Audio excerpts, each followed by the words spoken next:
And we are live, ladies and gentlemen, with episode 3 of the Temp Shift podcast with me, your host, Mineral.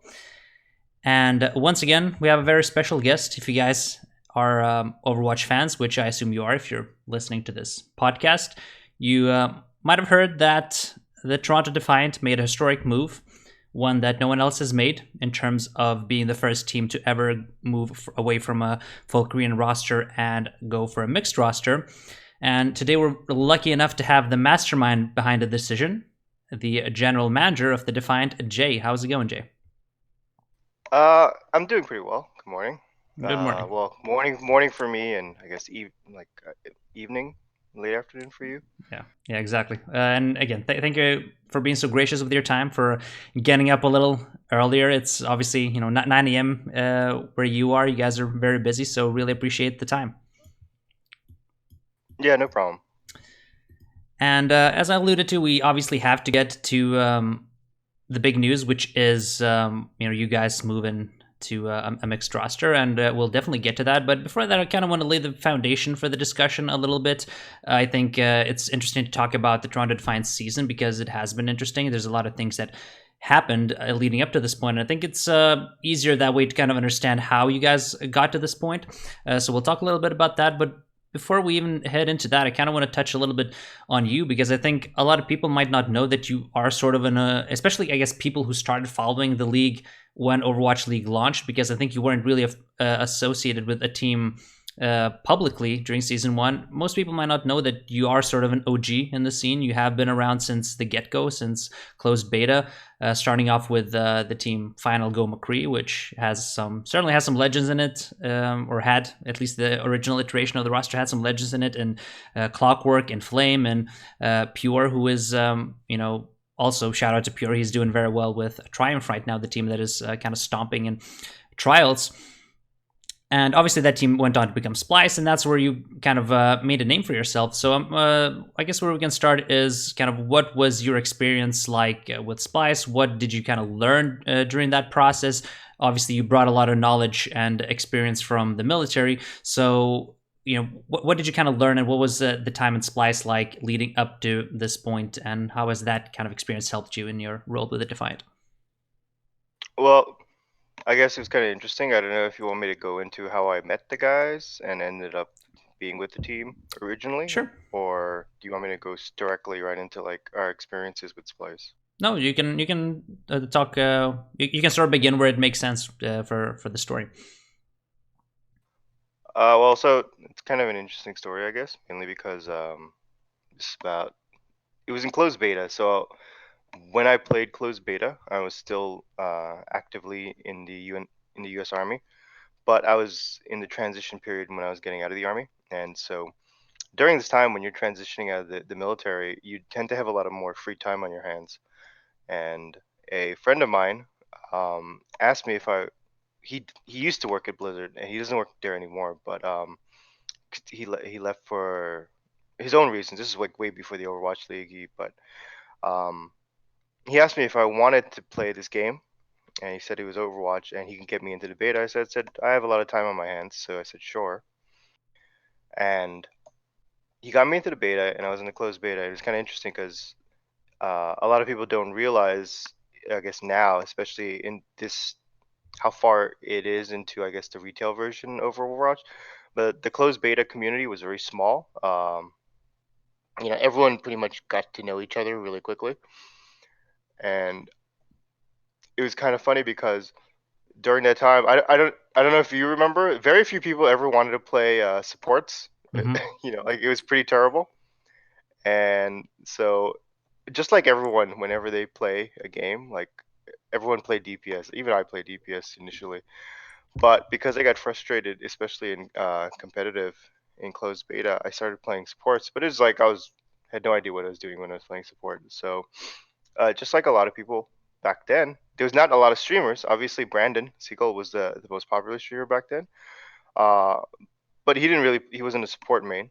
Uh, Probably the only support main really that streamed constantly was Brad or Pure.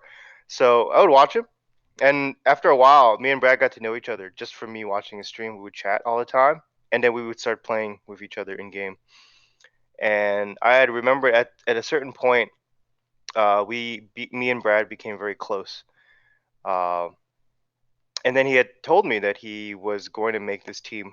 Uh, we didn't. He was fine on go McCree, and they wanted to go, I guess, get signed by a team. And he asked for my help mainly because he knew that I was, getting out of the military, but he also knew my background in the military. And I guess basically it was sort of on the lines that I was the most adult person that their group knew. Like, it was just, as funny as it sounds, even though most of them were, I mean, all of them were adults too. But in terms of just like experience and just like managing and all that stuff, in terms of just like people and administration. So I said, yeah, sure. I had a lot of time on my hands. So um, we basically made a team deck uh, and shopped around for teams. There was a couple of teams that they did talk to, but we ended up talking to Splyce. We had a meeting with Marty, who used to be the owner of Splyce. Now he's part of Overactive Media um, as a VP of Performance, and then Kyle, who used to be the GM of Splyce, he's still at Overactive Media. Um, and we liked basically Splyce, and we got signed on with them, which is kind of pretty funny. Mhm. So something, you guys had a up and down run. You had some positive results. You went through a lot of different iterations of the rosters, and eventually, I guess we can talk about is the transitional phase where most of the teams were dropping their rosters, and Splyce obviously kind of joined on the train because this was happening during, I guess, what we refer to as the dark times of Overwatch, where Overwatch League was still maybe 6 to 7 months away at least, and no one really knew what they were investing in. So everyone was dropping the rosters, and Marty made this announcement or posted this video where he kind of explained the situation. He was like, "This is not farewell in a sense that we would never come back to the scene, but." We really don't know what's going on right now. There's no competition really, so there's nothing to warrant an investment now. We will definitely consider coming back to it, but it doesn't really make sense now. And obviously there was still a lot of speculation during that time because I'm not sure whether it was already public and it was a done deal or whether it was still rumors, but I believe at that time it was also rumored that Robert Kraft was going to get the Boston spot, which obviously led to a lot of speculation because at that time Boston Bruins had invested in Splyce. So a lot of people were like, well, maybe Splyce is just pulling out because they missed out on the Boston spot. And again, Marty, I think in that announcement video said that that's certainly not the case. We're not just interested in Boston. It's just this is what the landscape is, and that's why we have to kind of pull out, which again made sense because that's what most teams did. And obviously your roster split up. Some of the guys went to Kungarna. They had some relative success there. Most of them have ended up in the league now. Brad went to Mega Thunder to kind of lead that project with guys like I think he brought Elk, Graceful, and Moffat with him as Western players. So, what was sort of your situation like at that time? Were you ever considering going together with Brad to Mega? Did you stay with Splyce in another role? What was sort of the time leading up to the Overwatch League for you before you guys hooked up with Overactive Media and got the job or sort of the Toronto Defiant spot? So during the year that we were, I guess, a little over a year that we were Splyce Overwatch, obviously we did have ups and downs. We did do a ton of roster iterations. Obviously, you did name a lot of the OG roster because we did have Flame, my fellow compatriot on the Houston Outlaws, as a member of the team. Brad, who currently obviously is working at the NBA 2K League. He's also a co-founder of Triumph, which is doing very well. Um, you know, there was Clockwork, who's also on the Outlaws, as well as Steel, who's doing still pretty well in CS:GO. It's good for him. Uh, there was also Kozin, and then some other guys on that team. But obviously, we went through some roster iterations. Then eventually we brought in the half of Congarna, like iRemix, Michael, uh, Baby Bay, Motorius, and then a lot of people didn't realize during this time that Splyce didn't expect to drop Overwatch, even though with the ups and downs, obviously though, because the dark times of Overwatch, because there was not much going on. Obviously, there was Yeah. the Gosu Gamers monthlies at that point. Sometimes it was like at that time, after a while, like there was even very little support from that. Um, there was like maybe one monthly a tournament or two at most a month. Yeah. There was very little weekly stuff going on. Um, After that one E League thing, there was no more. Obviously, mainly because Blizzard was preparing for the Overwatch League, so their support for everything else was sort of like Yeah. dwindling, basically. So, but for orgs at the time, because they didn't see a lot of support from Blizzard for, I guess, third party. It was kind of like hard for them to justify fielding an entire Overwatch League roster as well as support staff.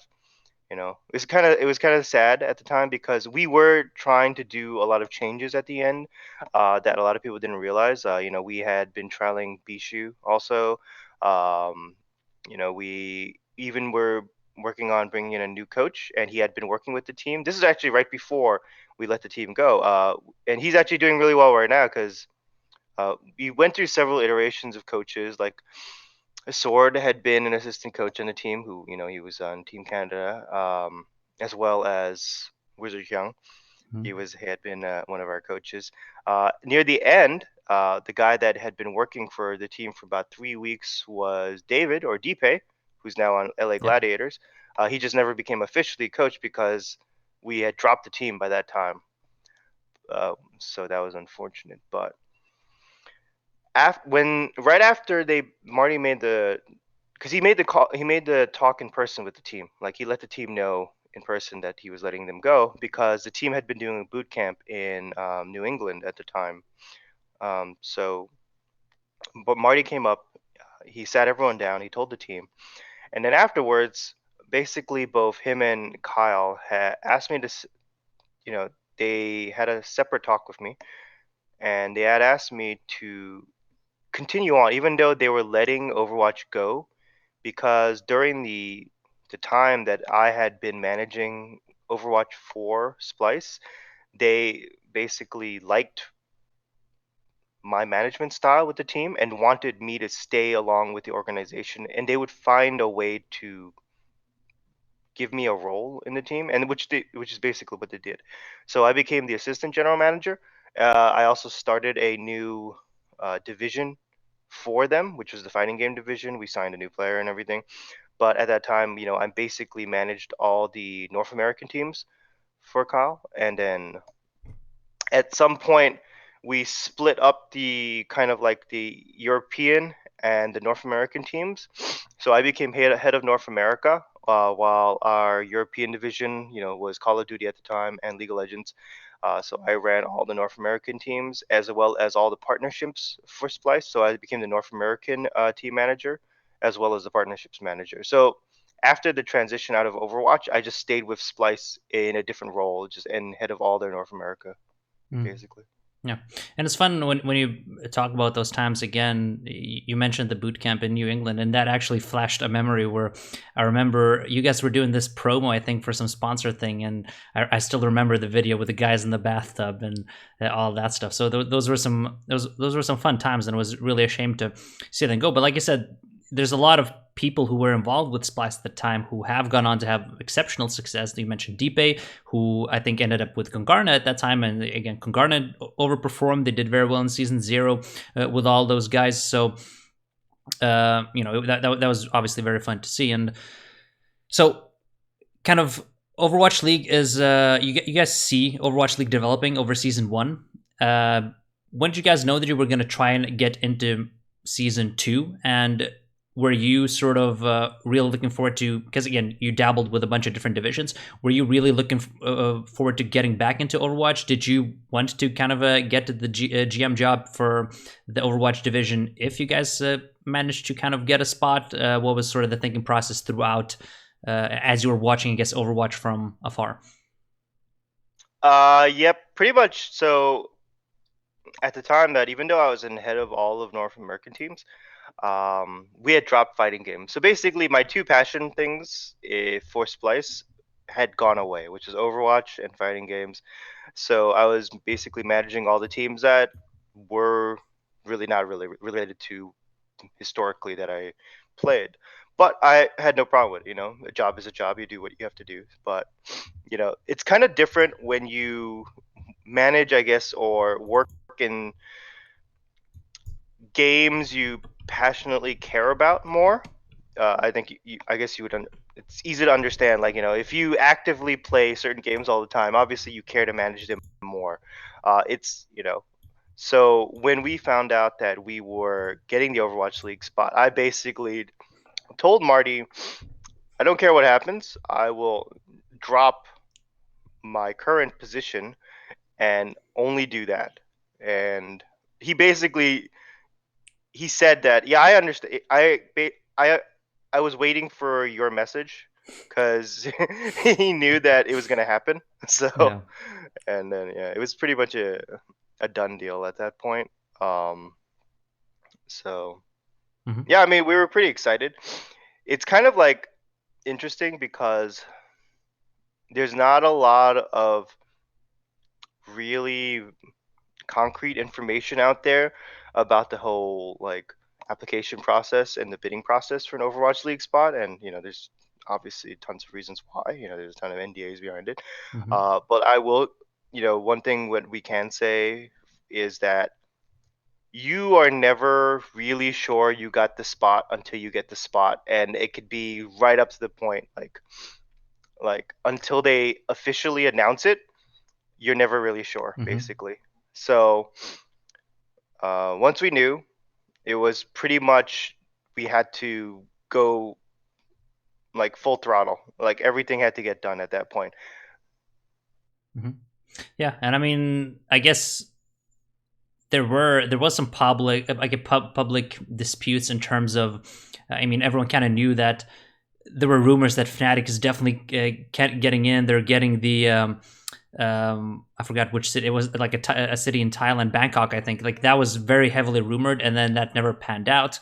So it sort of makes sense what you're saying. There's the demand for a spot was very, very high. A lot of teams wanted to get in. A lot of ownership groups wanted to get in. So yeah, it must have been awesome to hear that you guys got the spot. And you do get the spot. You get the job as the GM. As you mentioned, I think on Overside was priority number one was build out a coaching staff first before you address anything else. And what you mentioned was as you were looking for a head coach, which is obviously going to be the first hire, you ended up sitting in on a call with Bishop, talking for several hours, and you, over this sort of long discussion, realized that you really see eye to eye. Your philosophies really match, is what you mentioned. So I'm a little curious about uh, what kind of values did you guys share? What were there sort of specific things where you went into the process and you thought, this I really need in a head coach. I really need him to see eye to eye with me in this sort of regard. What were sort of the values that you guys shared when you eventually made that hire? I think some of the values we both shared was that like a lot of it was having to do with player welfare. Like Bishop mainly, he did come up from, not all coaches do come up obviously straight from players. There are coaches also that come from different. They either come from different games or they come from completely uh, not video game backgrounds. That does happen also. I know that did happen a lot before in CS:GO. Someone brought in coaches that have coaching experience, like in like sports, and transitioned them into esports. But in Overwatch, Bishop, he came directly from player. When he was on Kongdu Panthera, he became the team captain at one point for Kongdu Panthera, and then he transitioned to the head coach of C9, and then into London. So I mean, he was in the unique position that he was the first Korean coach, I believe, of a Western Mm-hmm. Overwatch team. Yep. Uh, so him being bilingual obviously does help. So a lot of the values we both saw was had to do with player welfare. So a lot of the things he cared about were a good work-life separation.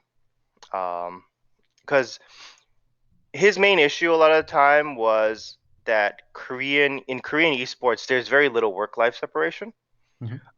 While Western esports, tends to be a ton of work-life separation, and Bishop wanted something that had to do with a balance, where you could still have kind of almost like something very similar to um, where he appreciated sort of like the Western work-life balance, but not to a point where the Korean players would just fall off.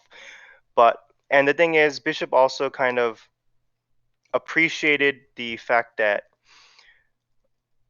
I wanted to make a team that he wanted, mainly because his experiences before in Overwatch, a lot of the time he felt that his roster decisions were basically being countermanded either by marketing from above, or just generally just like he would get overruled, mainly because uh, either management thought they knew better, or just ownership thought they knew better,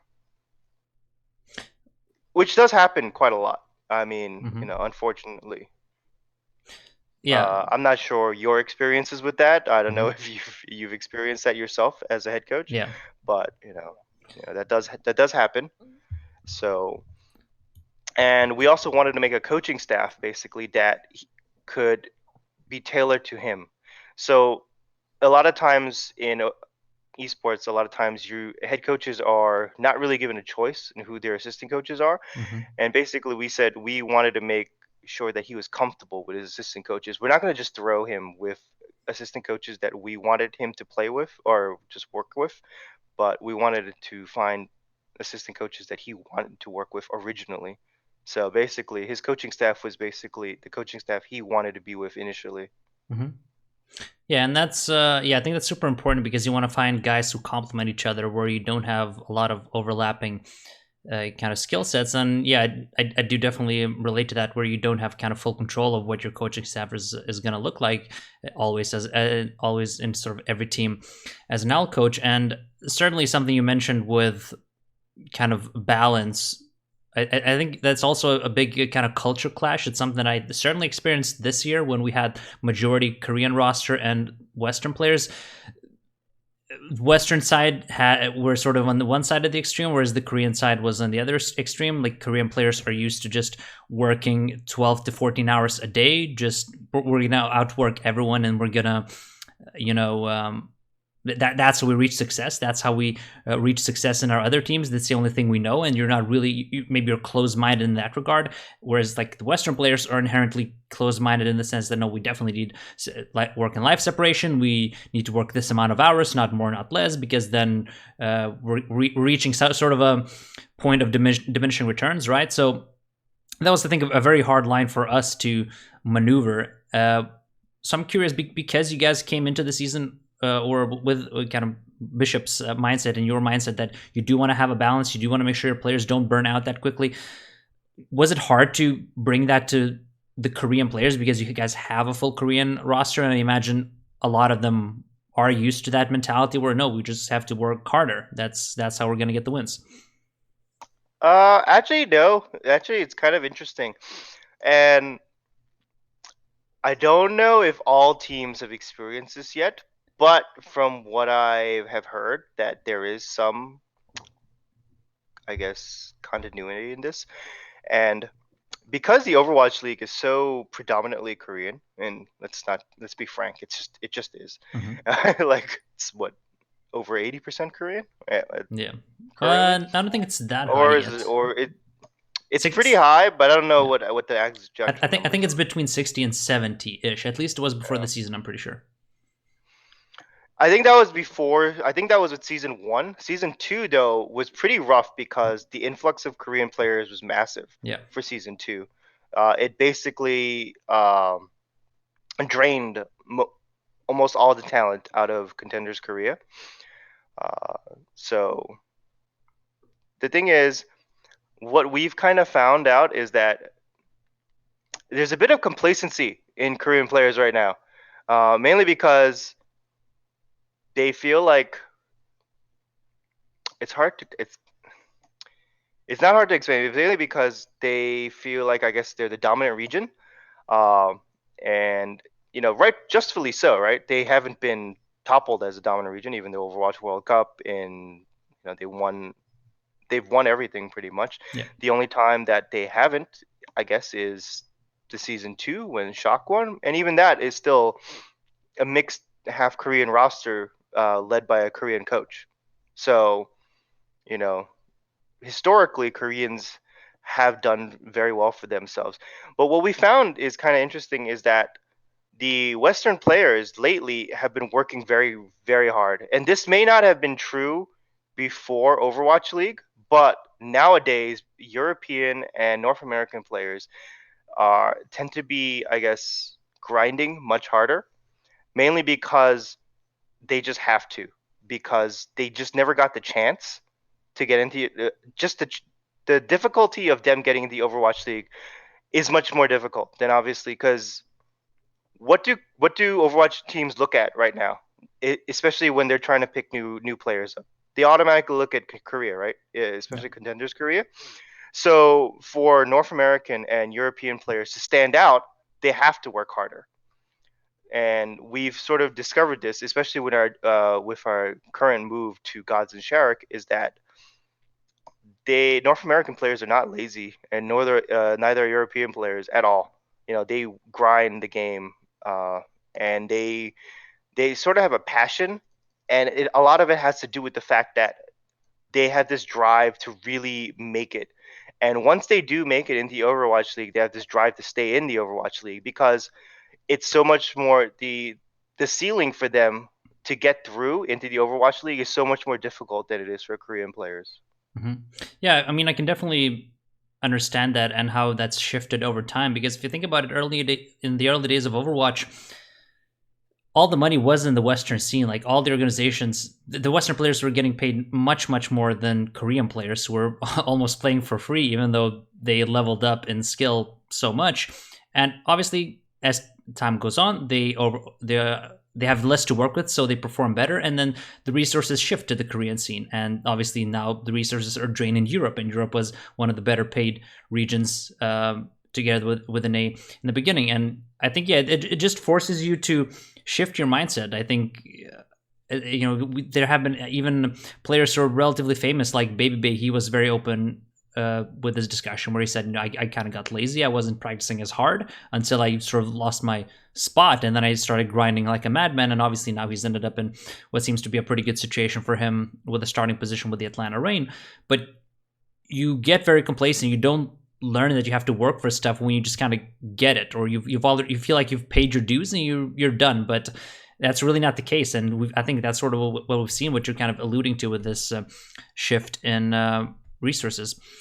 And something before we kind of get into Sharik and Gods, something I want to talk a little bit about is kind of your off season, kind of to lay the table for this.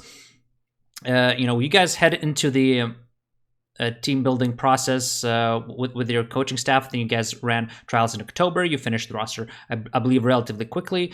Obviously, you're facing a lot of hurdles. You're competing with 7 other teams, expansion teams, during this exclusivity window. As you kind of alluded to on oversight, you're also dealing with, what should we call it? I guess we can refer to it as soft tampering by teams who are already in the league, where they can still run trials before that time. Maybe they can even run trials during the exclusivity window. They can't put a contract in front of players, but they can certainly tell the players that, well, if you're still around, maybe we can figure something out if you're not signed by the end of the exclusivity window. Which is why I think a lot of stars, think Decay, think Jexy, they wait out because it's in their best interest. They know they have interest in teams who are already in the league. They know they have interest from expansion teams, so they want to have kind of a bidding war, right? But at the same time, you don't want to miss out on talents during your window. So there's a lot of hurdles to work with. You also have to consider budget, because unless your organization kind of gives you several million to drop on Runaway, you have to be smart. You can't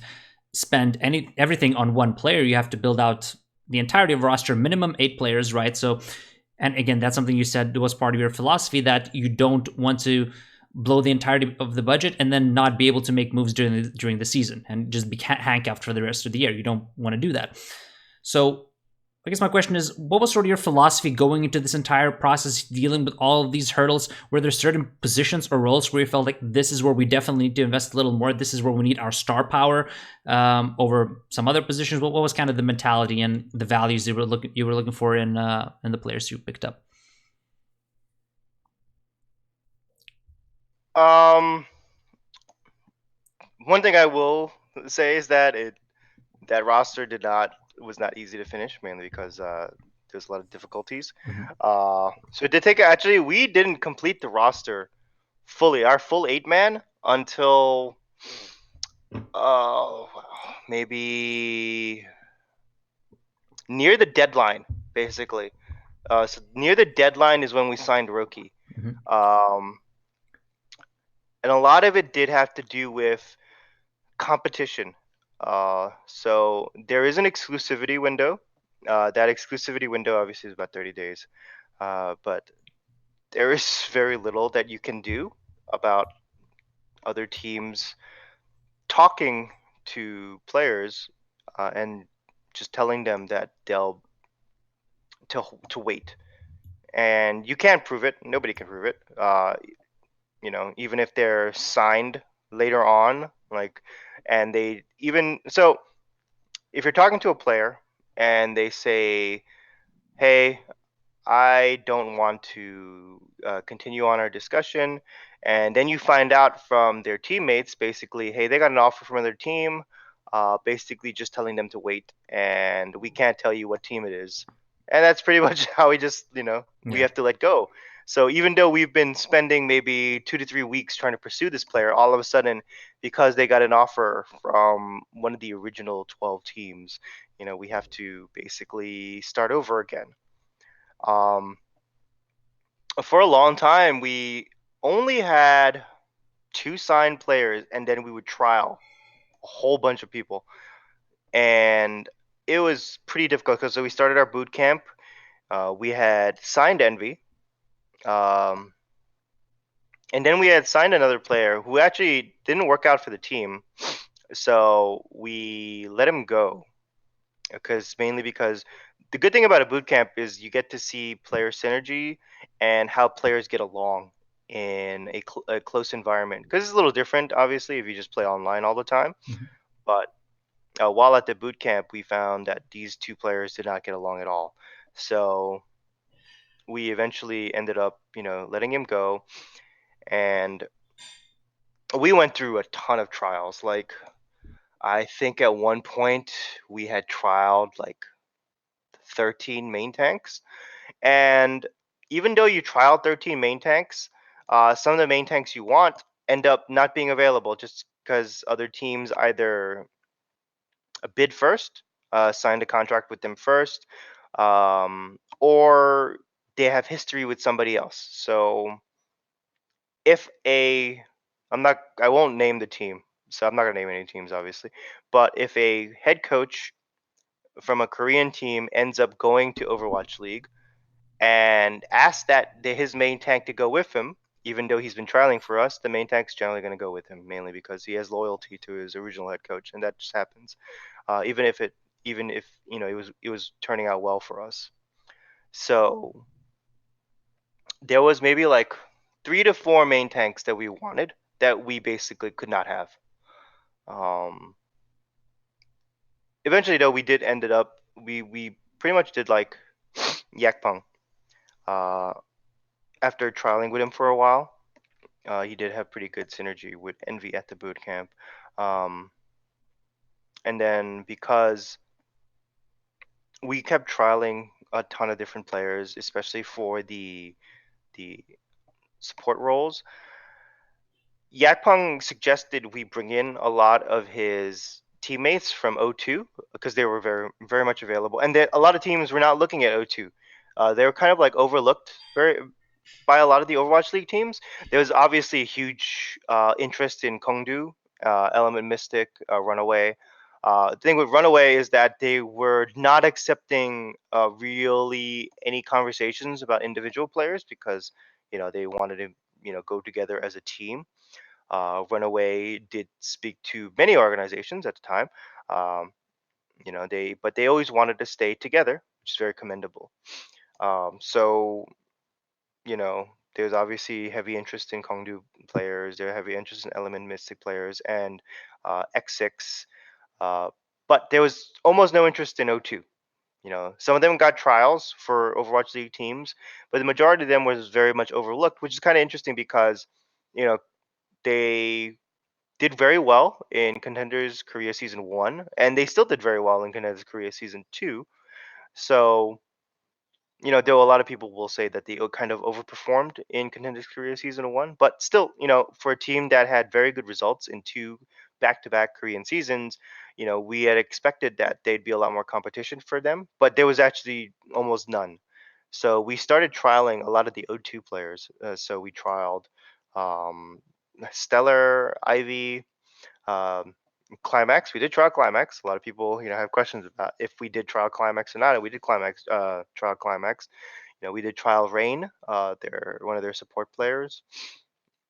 So we did end up liking the pre-existing synergy of Ivy, Stellar, and Yakpeng. Uh, kind of over Climax. Not that. So Climax is very much, I would say, an excellent hit scan, skilled mechanical player.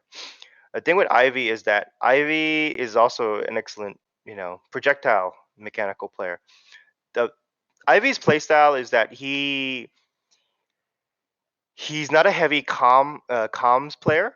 He's very much an instinctual player, and he just basically wants to go in and do his thing, but he doesn't want to lead. He needs someone like another player, like another DPS player, to basically um, I guess, be his direction or basically be his partner in DPS. And thing with Climax is that Climax is kind of similar. So Ivy will tunnel vision a lot, and Climax will also tunnel vision a lot. So you have two players that are very similar in style, and we kind of couldn't work with that. Stellar was mechanically much weaker than Climax, but he was also much more of a cerebral player. He was a bit smarter. He calmed a lot constantly. So basically, that's how we ended up with those two Mm-hmm. together. Mm-hmm. So obviously, like you mentioned, there's so many hurdles that you might not even have.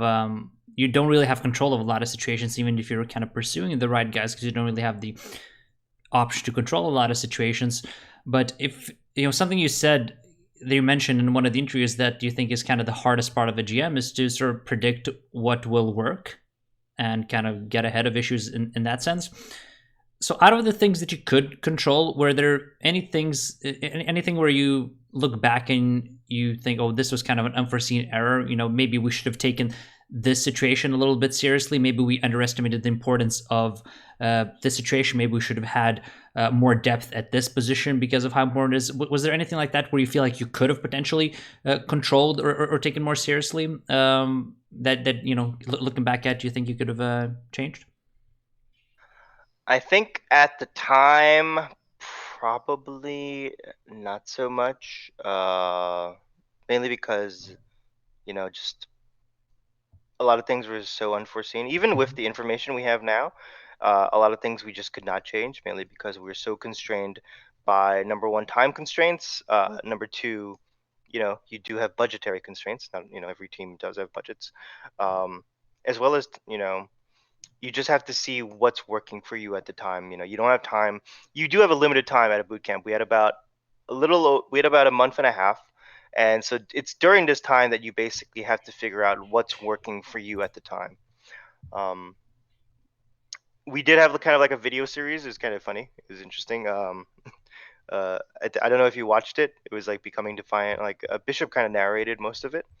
Um, while about sort of like our boot camp Mm-hmm. experience in Korea. Yeah, I think I caught it. And a lot of it was that we did have while the team is trying to develop synergy, Mm-hmm. you know especially in the 3-3 or goats meta, synergy is the most important Mm-hmm. thing, right? You got to have teamwork. So there was no synergy at all. So obviously the team was doing terribly in the beginning, which with Korean players, if they're doing terribly initially, they tend to lose a lot of motivation, which is kind of funny. um, but after a while, basically, you know, they keep grinding together, and the mood obviously starts to shift, and so the team obviously gets much better results as they keep going along, because that's just how it goes. You need to keep playing together. You need to develop that synergy. So once the team started developing that synergy, even if some of the players didn't think that everybody was the best in their position, they kind of understood, you know, both the constraints we were under, as well as the difficulty of, you know, bidding for certain players against other teams, uh, players that we had wanted that were unavailable. You know, even if we had, so the thing in Overwatch is that if you want another player from another Overwatch team, it really doesn't matter. You could talk to that Overwatch League team and say, "Hey, we're interested in your player," and they can just say no, and that's it. That's the end of it. It's only contenders teams that can't do any of that. Overwatch League teams can always. So let me just get this straight. I don't know if there's any Reddit rumors or any of this thing out there. When an Overwatch League team wants another player from another Overwatch League team, doesn't matter how badly that team wants that player. If the other Overwatch League team does not want you to even talk to that player, it's not happening. Just that's flat out not happening. There's no if, ands, or buts about it. So let's, you know, squash Mhm. any rumors about saying, hey, maybe the player has any rights behind it. Yep, there are tons of player rights, but not when it comes to what team they move to. So that is totally based off, you know, if the team allows it. So, you Mhm. know, with contenders, it's definitely different. You know, contenders is, you know, Overwatch League teams basically can talk to contenders players directly. Mhm. Uh, Academy, not so much. Academy, you do have to let the Overwatch League team that is responsible for the academy team know that you're going to talk to the contenders player, but at the same time, they can't stop you from it. Even though there have been some league teams that have tried to stop Overwatch League teams from taking their academy players, Mhm. which does happen, and I'm sure you're familiar with that as Yeah. well. Yeah. Yeah. Yeah. I mean, the way it works, I guess, to add to that with academy teams is that you can talk with the players, you can trial them if you give them an offer, whatever it may be. Say, you know, you give them an offer of a 80K salary or a 100K salary. That's when, if the player accepts, you go to the team and then you negotiate a buyout. You can maybe negotiate a lower buyout, but if you offer a buyout that is 100% of the salary that you offered, so if you offer 100K salary and you offer 100K buyout, the team that owns the rights to that player, to that academy player, has to either let that player go and accept the buyout, or that team has to match that offer, sign that player under the exact same salary and, you know, sort of the exact same contract, and then they have to bring him up to their own roster. So that's sort of how it works for the academy teams. But like you say, if an Overwatch League team has a player and they don't want to let him go, there's really nothing you can do. And maybe sometimes they will just kind of give you an out of the ball, you know, request, like, hey, give us half a mil or give us a mil, and then we can talk. But really, you know, you don't really have such luxury most of the time to, you know, if you can just kind of put your requirements of an offer at wherever you want, right? So in that regard, any Overwatch League team can keep their players. So I guess we can sort of talk a little bit about your stage one and stage two, sort of where you were at the end of stage two. A lot of kind of very up and down season for you. You start stage one, you go 5-2, admittedly with a bit of an easier schedule. You go into the playoffs, you lose there, and then obviously there's the stellar retirement. You pick up I'm 37. You go into stage two and you go 2-5. So you end up at 7-7, and really kind of the eye test in the playoffs was a little scary from the outside looking in, and then obviously stage two was also very underwhelming from your side. Admittedly, you guys had a very tough schedule. You had Vancouver and Chalk, kind of that doubleheader that you have out of the way now. You don't, as an Atlantic team, you don't have to play them anymore, which is great to get that out of the way. You also played Philly and Dallas, so basically out of your 7 games in stage two, you had 4 out of the top 7 teams. I think you also had Boston, which is always a tough outing, and then you had like 2 bottom teams, right? So a very tough schedule, especially when one of your starters retires and you're bringing in a new guy, you have to rebuild that synergy, and you're dealing with this type of a schedule. Certainly very tough. But as a GM, obviously, you have to evaluate your team constantly. You look at stage one, you probably think, do we have to make moves? Do we not? You look at stage two, you have to always consider these things. So, what were sort of your thoughts as a GM following your team throughout these two stages? What were your thoughts post stage one? What were your thoughts post stage two? How was what was going on in your head during that time? So post stage one, it was kind of interesting because the team dynamic is kind of interesting in the fact that there was a lot of kind of, I guess issues with the team, mainly because it was not so much there was uh I guess conflict inside the team, but because the transition, we understood that there was going to be a patch, and we didn't really figure out exactly what the patch was going to do with how the team was going to synergize. And it's kind of like, I guess that's a difficult thing with a lot of the schedule. And I think it's kind of, the Overwatch League, I would say, has one of the most strenuous schedules out of any esports leagues, mainly because you do have a very small window in between every stage, and if there's a patch, it's you have very little time to get adjusted to that patch, especially if you make it into playoffs. So I would actually say it's worse for any team to make it into playoffs if there is a patch, mainly because they have so little time to get ready for a new patch. So what a lot of people don't realize is that if there's a new patch and in between two stages, so if there happens to be a patch in between two stages, um, especially, so the longest break obviously was between stage 2 and 3, right? Because that happened to have the All Stars. Mm-hmm. But most times, like between stage 1 and 2, and between stages 3 and 4, the break is actually very short. As well as there's that full 1 week that is lost if you're in playoffs. What people don't seem to realize is that if there happens to be a patch in between the two stages, when teams try to scrim each other, playoff teams don't scrim on the new patch. They scrim on the old patch because that's what they're going to play on stage, right? While all the other teams that are moving into the next stage that didn't make it in the playoffs will be scrimming on the new patch.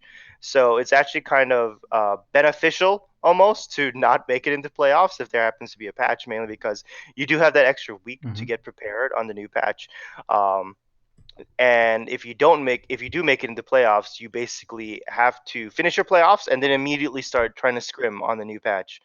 Um, and what we found out is we are also kind of like looking forward at the end of stage one, near the end of stage one, we were trying to figure out if there was going to be a change at some point where 3-3 meta would go away, you know. Mm-hmm. And we wanted to kind of prepare for that. Like I kind of alluded to it, the fact that Stellar wasn't the best mechanical hit scan player for us, Mm-hmm. and that was very much true. And so we wanted to kind of like look at, you know, getting somebody that would fit a more mechanical role at the time. We looked at, you know, but the thing is, because you have such little time to figure it out, we didn't really have much of a kind of a huge window to trial players. Nor did we have a very big list of players we could really trial or bring on at the time. If we had trialed players from Contenders Korea, to try to get them over from Contenders Korea would have probably taken a lot longer. IM37 at the time was in Vancouver. He is still a Korean citizen. However, because the visa, because he was already a resident of Canada, there were some things that we could do, especially because we're also a Canadian-based organization. We were able to get his visa approved pretty quickly. So, IM37 was actually a really quick pickup for us. When we trialed him, his comms was very good. He was very positive. Obviously, he had zero tier 1 experience, and he barely had tier 2 experience, but he's basically coming straight from really just from the ladder. You know, he barely got to play anything with second wind. But we liked him. We saw his potential. He's basically one of those players that we was very intelligent. Uh, and but the thing is, we didn't expect Stellar's retirement. That actually was a complete like surprise to us, because he told us he wanted to retire a week before the start of the Overwatch League. So it was kind of unfortunate for us, because we had been scrimming with Stellar this entire time, and we expected to go into the start of stage 2 with Stellar and slowly transition IM37. This did not get to happen at all. So for we basically had to start scrimming Asher, because IM37 was starting to do. He was still at school at the time, also, and he was getting ready to his move from Canada to the United States. Um, so it's kind of unfortunate. So before IM37 played his first game on the Overwatch League, He had basically scrimmed maybe 2 times with the team. Uh, that's about it. And Asher, even though a lot of people were asking why we didn't keep playing Asher, is that Asher never got to scrim with the team either. So Asher basically had to scrim maybe 3 to 4 times the week before the start of Overwatch League. And it was kind of just unfortunate for us that we just had to know. And the thing is, it's not like we can tell Stellar, hey, I know you want to retire, but we're gonna force you to play. Yeah. No, he wants to Mhm. retire, and we have to respect his decisions. So it was kind of a shitty situation for us, but you have to roll with things like that. Mhm. So you know IM37 basically got into LA around 9 p.m., and we got him to the team house around midnight. This is the day before our first match, so he got to not scrim that day. The next day he had to do all his peripherals set up. So that's actually the day of the Overwatch League. So he had to do his peripheral setup, and we could not get to scrim with him that day either. So he basically got his first match in the Overwatch League completely cold, Mhm. with only 2 scrims with the team. And you know, it is what it is, right? Mm. So Yeah. you just roll with it. Uh, Something I just want to double check. So Stellar mentioned that, or he notified you guys that he wanted to retire before stage 1 or before stage 2. Like a week before stage 2. Oh, okay, okay. Yeah, well, obviously that's super tough. Like you said, because you're dealing with so many things where you have to, first of all, you're coming off at least a decent stage, so you're probably not planning to bring in a lot of players. So that when that gets dropped on you, obviously that's very difficult to maneuver, especially like you said, you have to work with visas. So the players you can pick up is severely limited. You can't look at Europe. You can look at NA players, but at that time you guys were still full Korean. You need a Korean player. How can you find a Korean player? You probably have to trade for him, one that already has a visa, or kind of pick up someone like M37. So obviously a lot of issues there, and you guys pick up M37 as you mentioned briefly in this podcast, and what you mentioned oversight as well was the reason Ivy and Stellar worked so well for you guys was because Stellar was more of a cerebral player. He was kind of he could keep Ivy honest. He could kind of take care of the dirty work while Ivy could just focus on his mechanics. And when a player like that steps down and you introduce M37, who is undoubtedly very mechanically talented, but like you said, he doesn't have experience playing in a team. I guess he doesn't have as solid of a foundation as you would expect from an Overwatch League starter. And you pair him with someone like Ivy, who is used to that sort of synergy. Not only do you have to consider the fact that you're breaking up the synergy you have of your 6-man roster in a GOATS meta, which is, like you said, devastating. It's really, really hard to kind of a really hard issue to maneuver around. You're also bringing up this synergy between your two DPS players, and you're bringing in, I guess, a player who, at least from the outside looking in, considering his background, is more like an Ivy than a Stellar. So you maybe have a little bit of an overlapping skill set, which is sort of beyond all the other issues. It seemed like that was where one of your major problems was as well, because they were role swapping quite a bit. Ivy was started on Zarya, then he went to Brig, then went back on Zarya.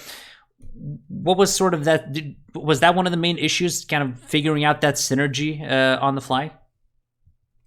Yeah, a lot of it had to do with trying to figure out what their roles would be initially, mainly because, a lot of the time with the original roster, Stellar would do a lot of the calming, obviously because he was the Brigida player. And the thing is, when the patch also happened, there was a lot of changes there too. Clearly, obviously, the Boop and the Lucio speed nerf obviously changed how teams had to play. So, the more aggressive style teams definitely got a boost, while the less aggressive teams definitely got a big nerf. And so, because we happened to be a less aggressive style team in stage one, it was a big challenge for us, mainly because, I guess stage one teams could rely very much heavily on their support line, especially their main supports, to be their get out of jail free card. You really couldn't do that in stage two anymore, and you kind of got to see that a lot with, I guess, early NYXL. The way they played, like, Anamo would basically in stage one basically get the team out, out of almost any situation all the time, pretty much.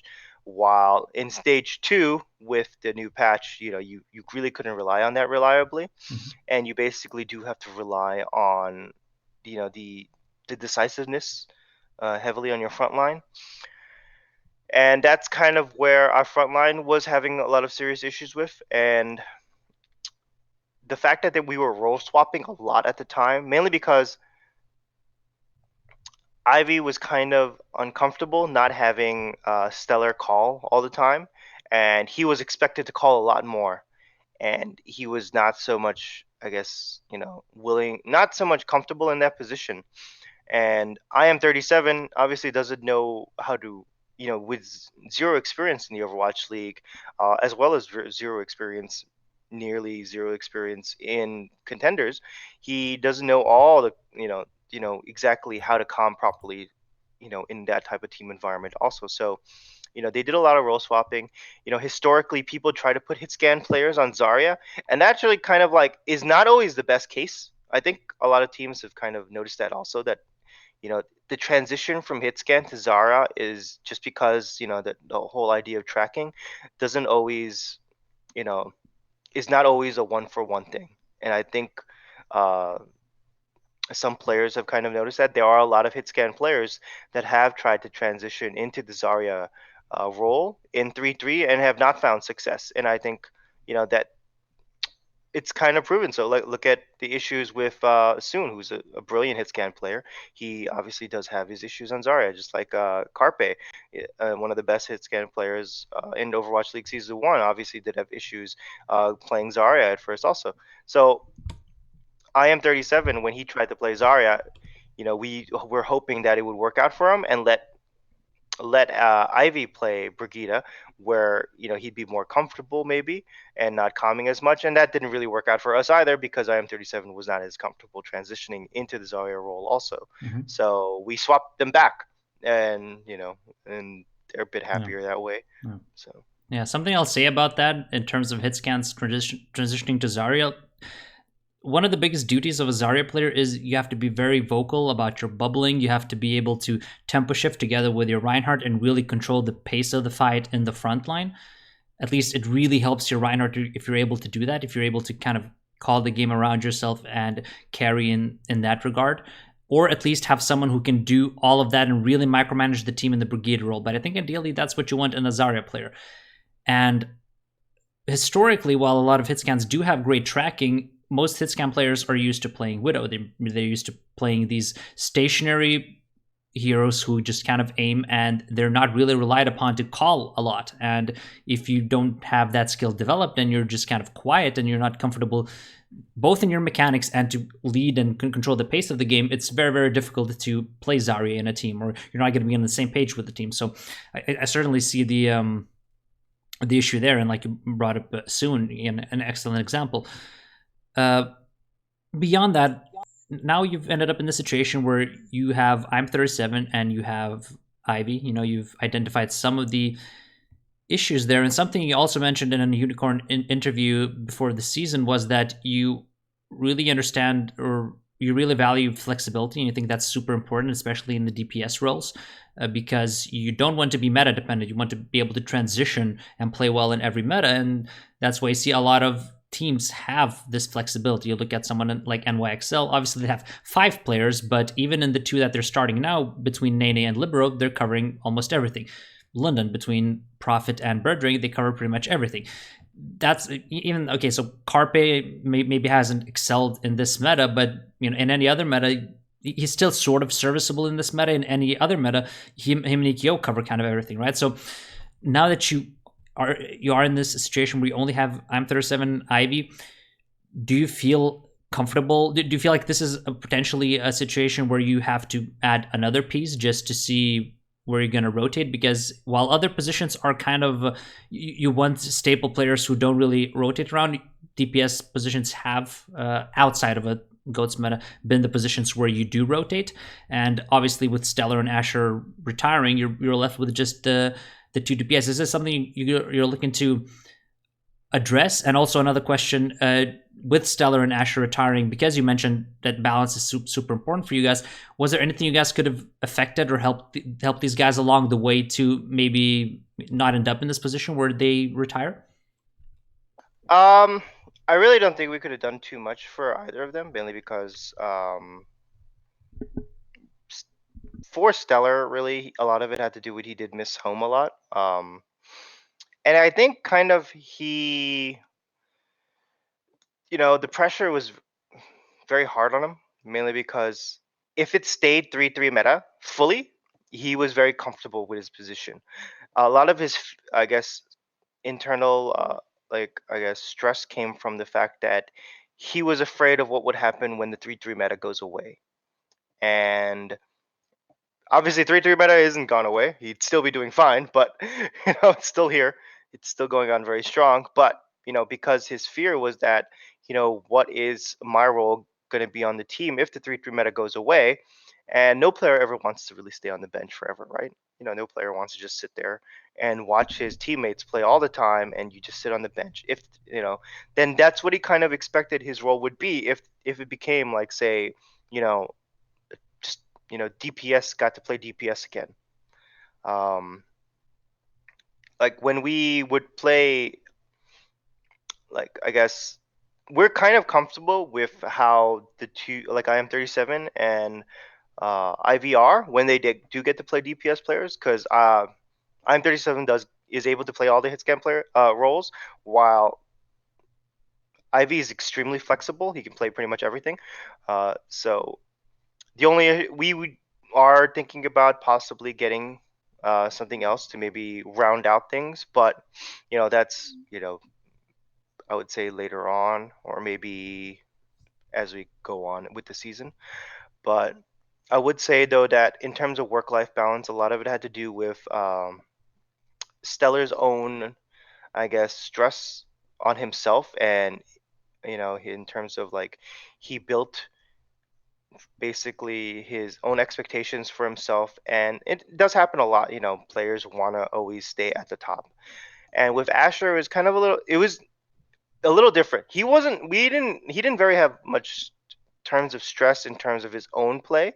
A lot of it more had to do with he was just unhappy in terms of, I guess, his direction in life. He kind of alluded to it in his going away post. And once he kind of realized that esports really wasn't for him, he wanted to move on to a new transition in life and do something else that he was more passionate about, that he was happy again. Mm-hmm. I see. So I guess moving on to the riddle, I think that's a good transition into you guys going for a mixed roster. You posted this riddle with the three pictures, and I do believe that no one actually got it.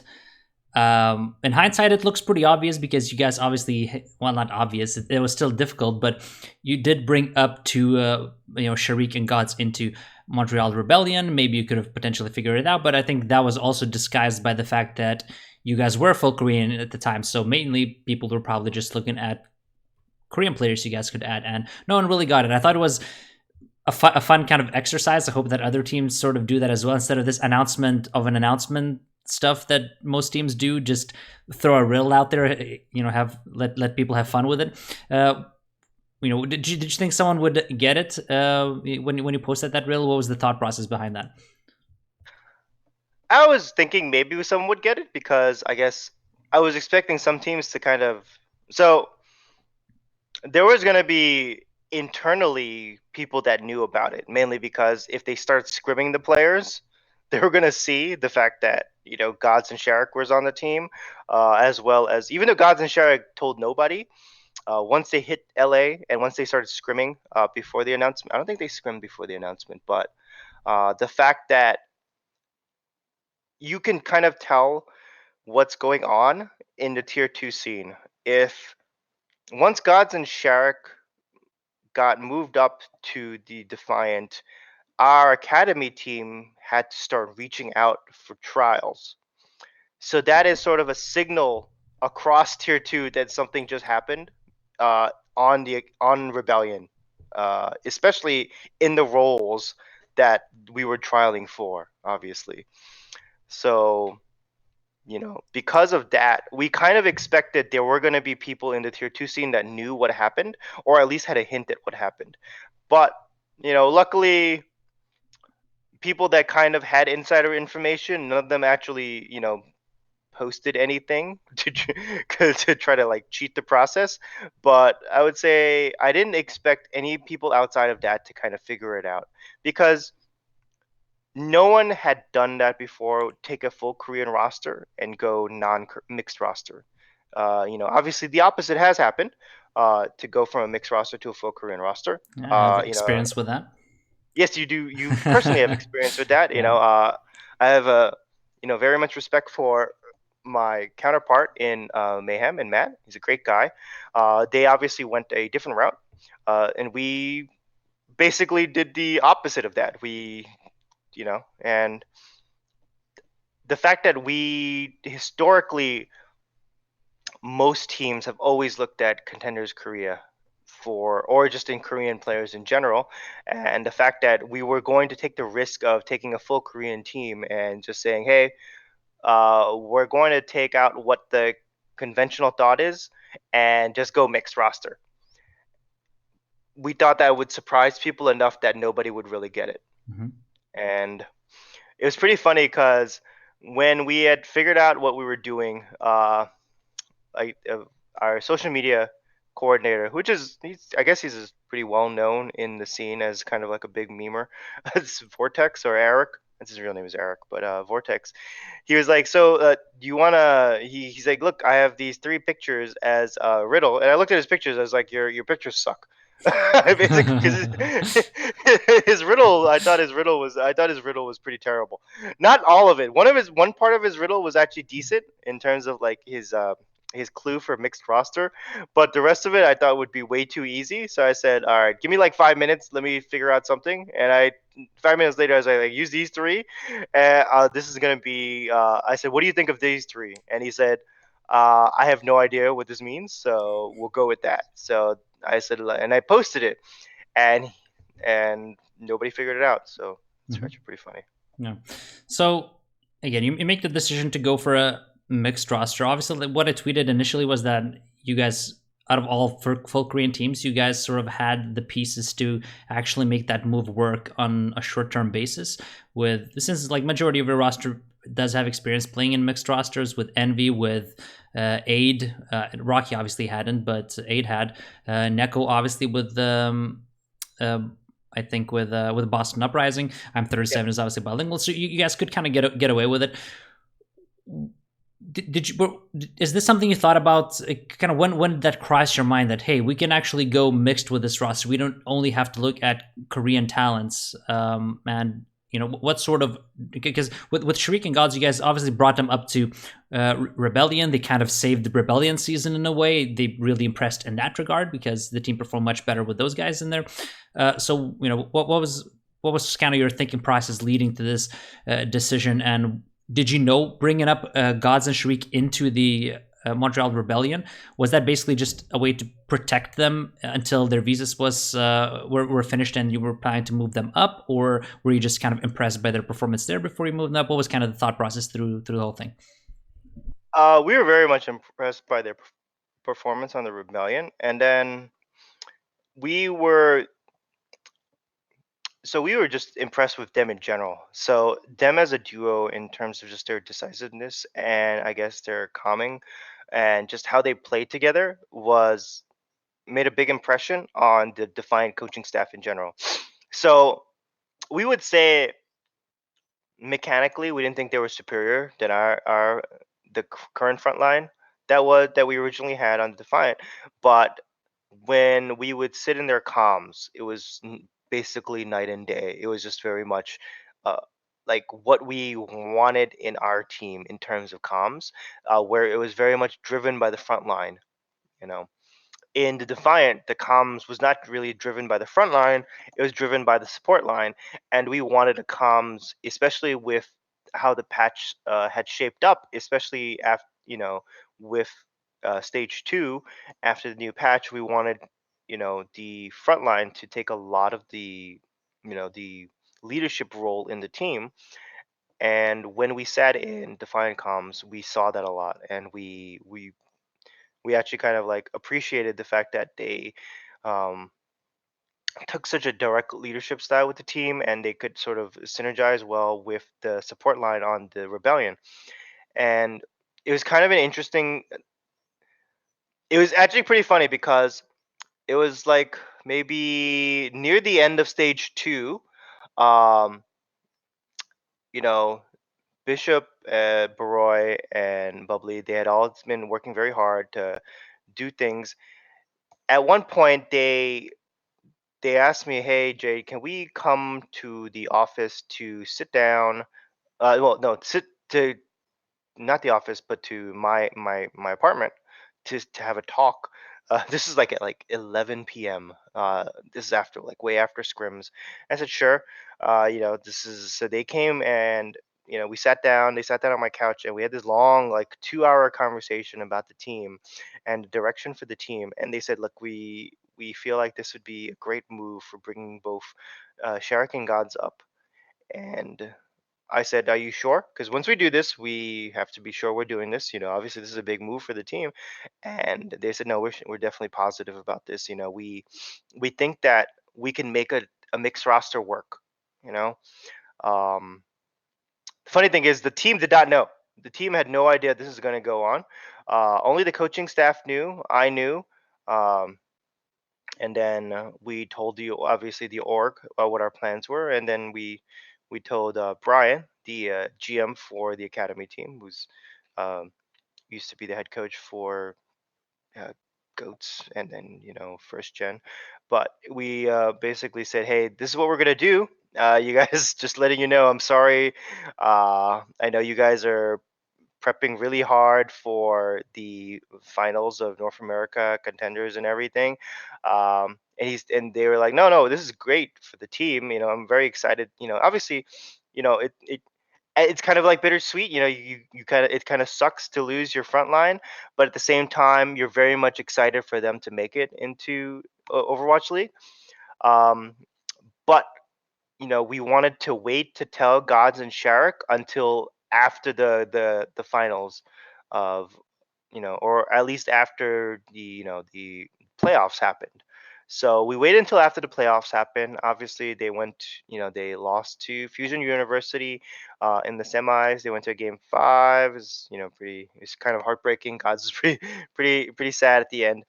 And I told Brian, I was like, look, I think it's time we tell them. I know it's gonna be like an emotional roller coaster for them because they just lost in the playoffs, and about to tell them something that's hopefully going to be very good news for them. And so, we got on a call with both of them, and I said, hey, just gonna let you know, I think you guys did great for the rebellion, and I know you guys are both pretty much upset about today's loss, but I wanted to let you know that we're gonna move you both to the Defiant. And both of them were pretty much, they were in shock because they were not expecting it at all, but they're very excited to move to Defiant. So I'm very much happy to have them on board. When did you say this discussion took place? When you sort of made that decision? Immediately after stage two?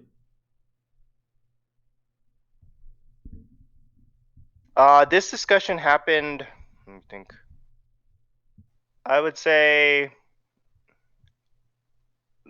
when was when we talk about discussion with Bishop and Baroy, or Yeah, when exactly, we exactly. told When Gods and yeah, when you guys made that decision to go for that mixed roster. oh, probably right at the end of stage two. Okay, so obviously you make this move. You discuss it with the coaching staff. You make this move.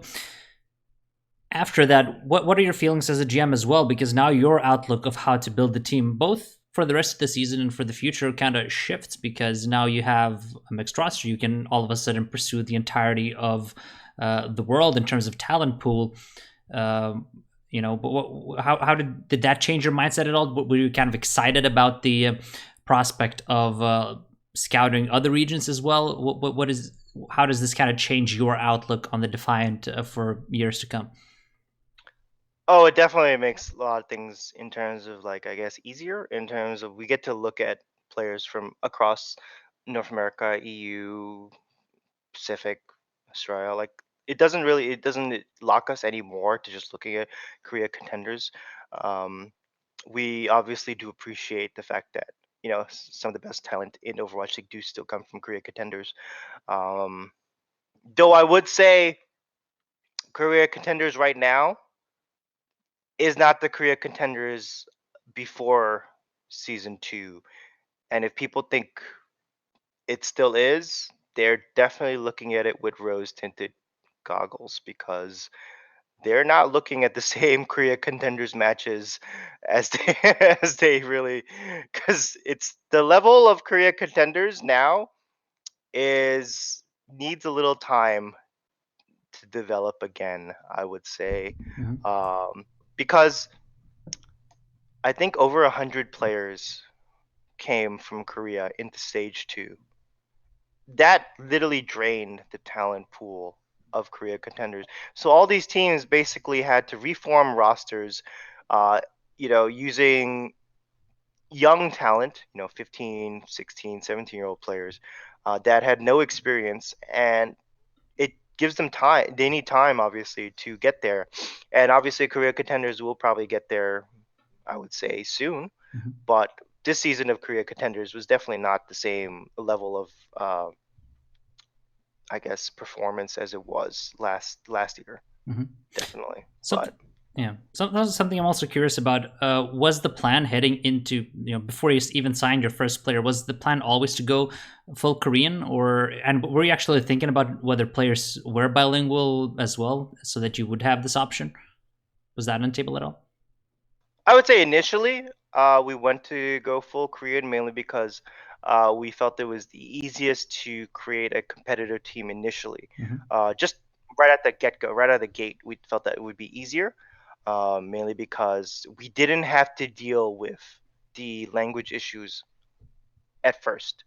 Once we could build a framework for the team, which we have now, obviously, we realized we could get comfortable with going bilingual. And I would say that we had plans to go mixed roster, well in advance, probably before stage two, but we envisioned it like not so much maybe at this point, but we did had plans to maybe eventually transition the team to a mixed roster at some point, but maybe not this early. Mm-hmm. So Something I'm also curious about in terms of your communication in the team now, because even though you do have a lot of guys who are bilingual, you are sort of in a similar situation that we were in with Mayhem, and we also were thinking that, well, even though we do have a majority Korean roster, a lot of our guys are bilingual. We had Swan, who had already played in a mixed roster with NRG. We had a lot of these guys who seem to have a solid English base. But what we realized, I think, as the season went on, was like it was kind of enough for one player to really not improve his English skills for the whole thing to fall apart. Because if one person doesn't understand, that puts the whole team in jeopardy, and it puts your team in a position where someone has to also assume the responsibility. Oh, you're okay. There we go. Assume the responsibility of translating in game, in those key moments, and that was one of the biggest issues we struggled with. So how do you feel the communication is working now for the team? Is that something you guys are potentially struggling with in this transition period? Where are the English skills, I guess, of the players who haven't played with mixed rosters? Is that a concern at all? I would say there is a little bit of a concern, but going into stage 2, the team is actually going to focus very much heavily on, well, what the big thing was the first week, I guess, of scrims was absolutely very little on strategy. The entire first week the team was playing together was building a baseline of communications for the team. So they would be playing, and there was obviously huge communication issues with the team. And like Gods would say something, and Ivy would not understand exactly what he said, mainly because he would say he would play Deva, and he would say, I just pushed this player, like, and like, he knocked a player off like a high zone, but Ivy didn't understand what he meant, and so Bishop realized Ivy would understand if God said, I booped this player. So Gods would transition to saying, hey, I booped this player off. And then Ivy would automatically understand when God said, I booped, he meant, he knocked the player off like a high area. So, a lot of the first week was figuring out what call outs everybody understood in both, in English. Um, and that was very important. Um, and going into stage 2, we're going to be doing a lot of, I guess, English classes for the Korean players. A lot of them have expressed desire to do so. We didn't do so much in stage 1, mainly because obviously we weren't a mixed roster. Number 2, because of the difficulty of the scheduling and everything. We just couldn't find a proper time to do it. But we're gonna make it a priority to try to do at least once, twice a week to have English classes, uh, for the players. Mm-hmm. Yeah, and I mean, we face sort of the same situations as well, where how can we simplify the communication to the point where everyone understands? And I think it probably helps as well the fact that Gods has, when he was on Cloud9, I think Bishop was also there at the time coaching him, and that roster I think also featured Kaiser and Zephyr, so he does have experience playing with Korean players in that regard. So I imagine that helps. But something I'm also curious about, as I was watching one of the videos, kind of the vlogs that you guys do, with Gods and Sharik, something they addressed was, in game it's sort of they're making it work, which is kind of what you're alluding to as well. But something they said was tough to kind of get used to was the fact that if you do any sort of team activities outside the game, you go for dinner, whatever it may be, then the players automatically revert to Korean, which is something I also experienced. I think, when we were boot camping in Korea and we essentially only had one Western player and a bunch of Korean players who are very comfortable, who are, they won't converse really in English. It can really, it's really easy for players to feel outside. For me as a coach, it's different because I don't, I maintain a professional relationship with players. So I don't really seek friendship in that regard. But even for me, it was a little bit tough in those situations where you should just relax and kind of enjoy yourself. And for players, I think it's even harder to feel like you're part of the team from that aspect. Is that something you guys are worried about? How are you sort of trying to help those two guys through the transition in that regard? I think the transition's going pretty well, especially because Gods is a very outgoing player. just personality wise, and he gets along with the team very well.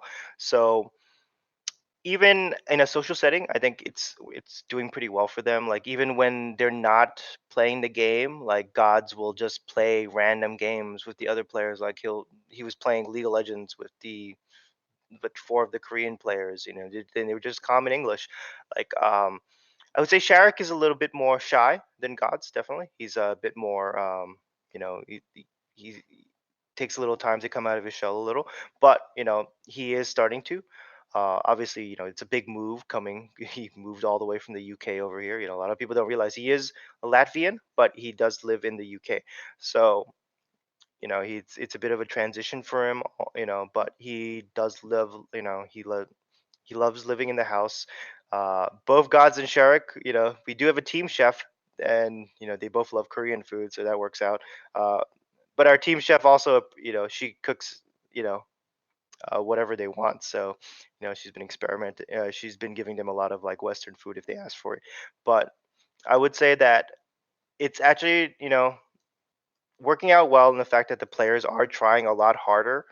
The Korean players, I mean, are trying a lot harder to um, bridge the gap with their English speaking players. And I know some of the idea is that why do why do why do non-Western players have to learn English? You know, technically right now, you know, English is the lingua franca of esports, right? When everything is aside, if a team has a mixed roster of say a North American, a European, a Chinese player, and a Korean player, the one binding language that they'll always come in will generally be English, and it's just how it generally goes because while English is not the easiest language to learn because the Overwatch League is in LA and they're surrounded by English speaking, it's just generally easier for everyone to learn it. There are some Western players that have started to try to learn Korean. I would say Gods has done. He does know some call outs in Korean. He has been trying to learn. I know. I think Cruz. I know. I think on Paris, he's supposed to speak pretty decent, like in terms of like at least in call outs for Overwatch. So maybe at some point more Western players will learn Korean, but I would say that it's not. It's much easier, I guess, to just calm in English for most of the teams, if they're especially if they're a mixed roster. Hmm.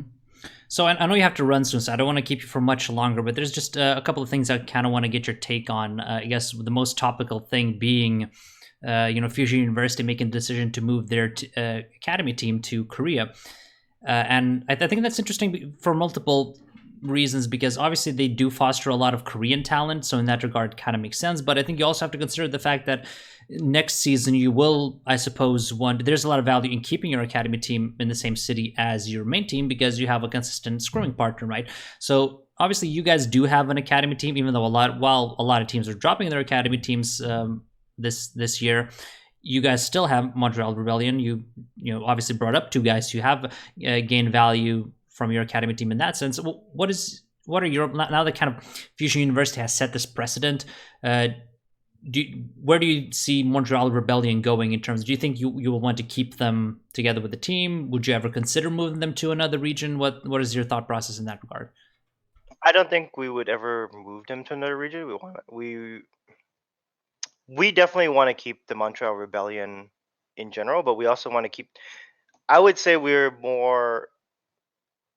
not sure what our final plans are for the rebellion, but my preference, as well as I would say the coaching staff preference, is to bring the rebellion and the Defiant together as much as possible.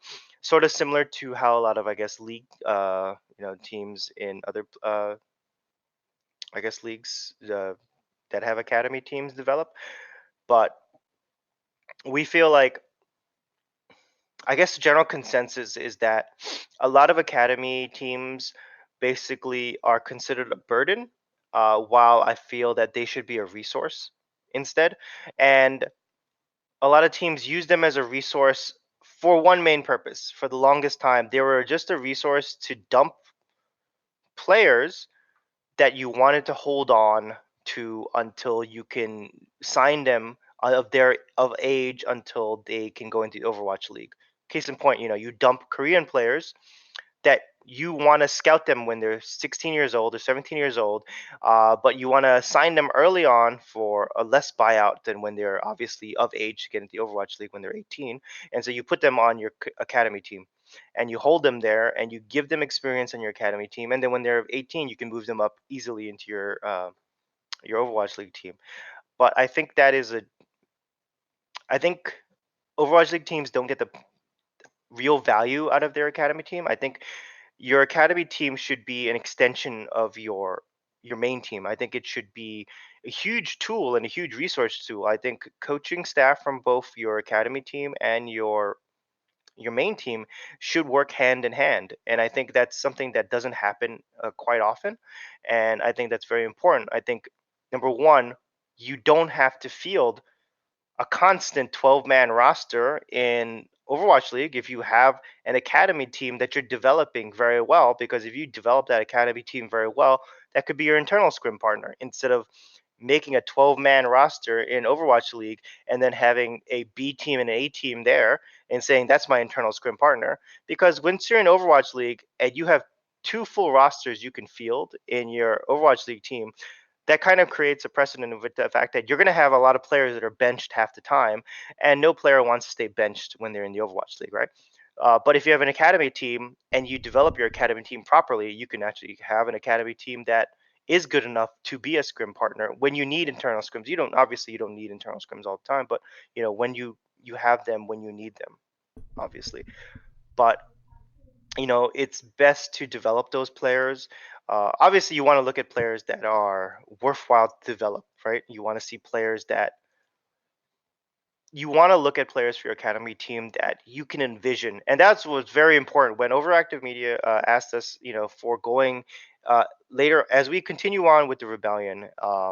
That their main thing was when they talked to me and Bishop about the rebellion, as we look for future players for the rebellion, is like they want us to focus on players that they feel that we can eventually move them into the Overwatch League. If not in Defiant, in general, just move them into the Overwatch League in general. So I think that's very important. Yeah, I think you bring up a ton of really good points, and I think I completely agree with the fact that you can get so much more value out of the academy team. I think, especially with Mayhem, from all our failures this year, I guess something that I think did very well was the academy team, and it's something that I think we took very seriously from the summer. I worked with the academy team. I kind of worked hand in hand with our academy staff and try to build that project up to the point where it was a serviceable scrimming partner. We did get a lot of value from scrimming our contenders team. They ran specific strategies for us to prepare for Chengdu, for instance, which you could never get practice against Chengdu compositions otherwise. So there's a ton of value in that regard. And then I think obviously the Mayhem wouldn't have, even though they dropped their team now, they wouldn't really have been able to make this big move to secure someone like Fate if they did not have an academy team, right? So I think it does give you a lot of options if you don't just look at money you're investing and what you're getting in return on a monthly basis, but if you kind of take a long-term approach to it. Real quick, what do you think about that Valiant and Mayhem trade? Who do you think won the trade? What do you think when that went down? It's hard to say, right? So on paper, you could technically say Mayhem won, mainly because Fate was obviously a huge name. He's got a huge history. Uh, you have two academy players coming up, and you have another player that was benched for a while. But you really can't tell, right? You can't tell until the team starts scrimming with these players. Will Fate turn out to be brilliant for the Mayhem, and will the three players that Valiant picked out be brilliant for Valiant? You people can sit there, be armchair generals all the time and say this was a terrible so and so decision for either team, but you have to give you have to give both teams chances to at least scrim with the players, develop synergy with the players, and then field the teams to really get a good sense for who really came out on top. I would say maybe on paper Mayhem may have done very well, mainly because of who Fate is in terms of just like how he is as a player, his experience, just in general.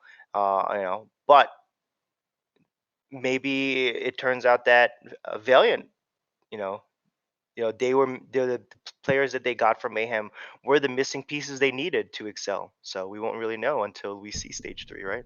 Yeah, and it's gonna be interesting. So let's, I guess, round off because I know you got to run with one last question. Speaking of stage 3, and I guess the rest of the season.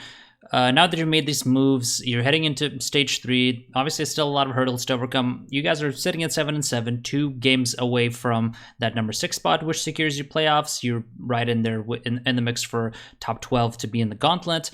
Where do you see the team being by the end of the regular season? What are your internal expectations, and what would make Jay happy and satisfied, I guess?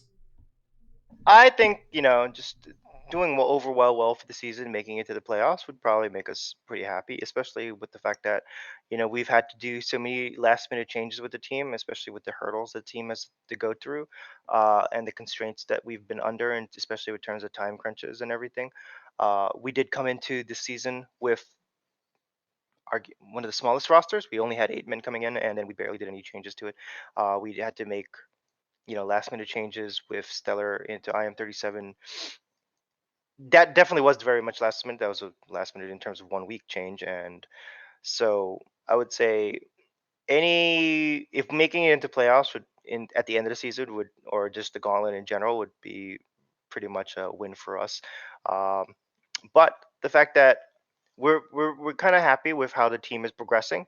As they get used to the language issues, as they get used to just playing with each other. Obviously, whenever you bring in new players, players have to get used to each other, especially in this meta. But we love how the team is progressing, so we're very much excited for that. So Awesome. especially with the upcoming changes that we'll be announcing to Academy, which will be soon. I would say. I think the announcement will be either this week or next week. So. Any riddles for that one? I I don't think it's as big a deal. I don't Mm-hmm. know for the academy. So Okay. I would say that we will be announcing we'll be announcing a new head coach. That's one thing, obviously, because we did mutually part ways with Dream and by Zenith. Um, you know, as well as we will be announcing replacements for Gods and Sharika. So. Okay, cool. Looking forward to hearing more about that. And obviously, I wish you guys the best of luck. It's going to be very exciting to see how this experiment works. It's certainly historic. It's something that I'm rooting for that it does work. It's going to be excited to see you guys. And obviously, thank you for your time. I know you're busy, and we're gonna let you go. And for everyone listening, as always, you can catch this podcast on YouTube. You can catch it on pretty much every platform, any platform that you might listen to podcasts on. You can probably find us there under Tempo Shift. And yeah, thank you, Jay. Any parting words? No, I mean, thank you, and I hope everyone's excited for I guess the change in roster and how it'll pan out. Especially, I think it could be if I hope that it inspires other teams to be willing to take a risk against the convention of just sticking to Korean rosters. I'm not saying that all Korean rosters are bad. Obviously not. Runaway is a prime example that it's not a bad idea, right? But I'm just saying that it is a very good thing, especially in an international league, that you do try other things, right? So, All right. Thanks a lot, Jay. all right, no problem. Take care.